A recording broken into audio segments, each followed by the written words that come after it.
மத்திய ஆப்பிரிக்க காடுகளிலும் பிலிப்பீன் அந்தமான் தீவுகளிலும் மலேசியாவிலும் பிக்மி குள்ளர்கள் வாழ்கிறார்கள். ஆண்கள் சுமார் 1 மீட்டர் உயரமே இருப்பார்கள். மெல்லிய உதட்டிலிருந்து பிக்மி குள்ளர்களை நீக்ரோகளிலிருந்து பிரித்தறியலாம்.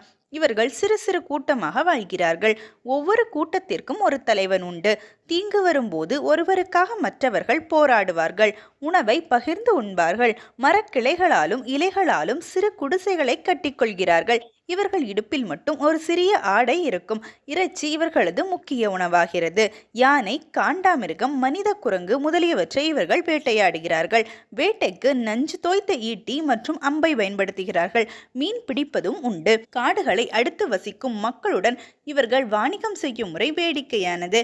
யானை தந்தம், தேன், இறைச்சி முதலியவற்றை ஓரிடத்தில் வைத்துவிட்டு இவர்கள் மறைவில் நின்று கொள்வார்கள். கிராம மக்கள் இவற்றை எடுத்துக்கொண்டு பதிலாக தானியம், உப்பு முதலியவற்றை வைத்துவிட்டு செல்வார்களாம்.